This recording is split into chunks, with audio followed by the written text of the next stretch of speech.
Alright guys, welcome back to the channel. This is the Nuphy Air 75 HE low profile rapid trigger keyboard, and this is just going to be my review and thoughts on the keyboard. So let's get into it. First off, we have the box. This is the box it'll come with. It's a regular standard box. Yep, that's pretty much it. But let's get into what comes in the box. So we have this keycap and switch puller.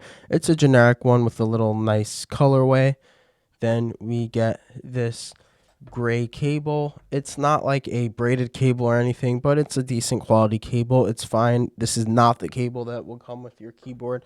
Then we have, so there's this bag of extra keycaps if you don't like these purple ones, and it'll also have some matte keys inside there, so you can kind of customize this keyboard to the layout you use. And then my favorite thing that comes in the box is this nice little keychain. It's a keychain of the Air75 non-HE. It's just a nice keychain, and I love to see this type of stuff coming in the box. But now let's get into the keyboard itself. So in terms of specs, you can expect to get a 8,000 hertz polling rate, SOCD, rapid trigger, south-facing LEDs for RGB, and it will have a 0.1 ms average latency, so it will be, in terms of performance, on par with keyboards like the Wooting 60 and 80 HE and some other top keyboards on the market. Though this is probably not going to be the best performance. As I said, it's on par, and it will compete sometimes. In terms of switches that come in the box, this comes with Jade Pro LP switches in the unit I have, but it also does come with regular Jades if you want to spend a little less. In terms of the actuation range, it is 0.1 to 3.3 millimeters of actuation range.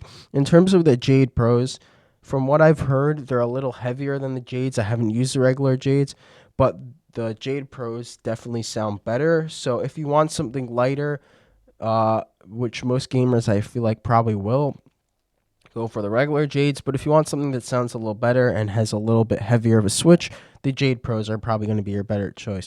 In terms of typing feel, so I think this is the best typing feel of any Hall Effect keyboard, because low profile in general is a lot closer from Hall Effect to mechanical than regular profile. Like regular profile mechanical keyboards to Hall Effect are still pretty far away in terms of similarity, but the typing feel felt very similar to my Chilkey ND75 LP, and it felt like a very good typing feel, though I still don't think it's going to feel as good as, let's say, a $200-300 custom keyboard. In terms of sound as well, I think the sound is pretty solid, though it's nothing insane. It's nothing that's going to make you want to immediately buy this board just from the sound. It's a good sounding keyboard. It's a consistent sounding keyboard, and it doesn't really have that scratchiness of other Hall Effect keyboards on the market. In terms of key wobble, there's definitely a little bit. It's nothing crazy.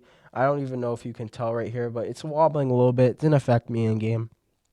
But let's get into in-game performance. So in-game, this keyboard felt insanely responsive. It just felt good. Literally, once you plug in this keyboard, you will not have to think about it at all. You will just be plugging in this keyboard and having your fun gaming, and you will just get insane performance. In terms of the software, the web software was pretty good for me.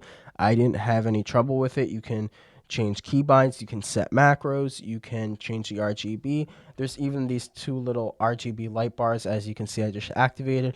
You could customize that even separately from the RGB. I'm not currently using the regular RGB. It's fine, it's RGB, but yeah, that's pretty much it about the web software. It's okay. Let's get into the case. So this top plate is aluminum right here, the top part. It doesn't feel very premium, if I'm gonna be honest. It kind of feels like very high quality plastic instead of aluminum. Like it feels like premium plastic, but it's fine. It's not really what you're expecting from this keyboard. But let's get into the back of the case. So the back of the case is kind of a clear plastic, which you see on other keyboards like the Polar 65 and the Ray 75.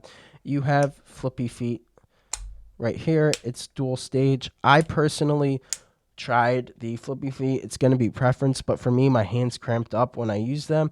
And then you have this nice mirror weight, which you actually see in a lot of custom keyboards. This is something I definitely like, but it's not something you're going to be flipping over your keyboard to look at that much, but it's just a cool touch.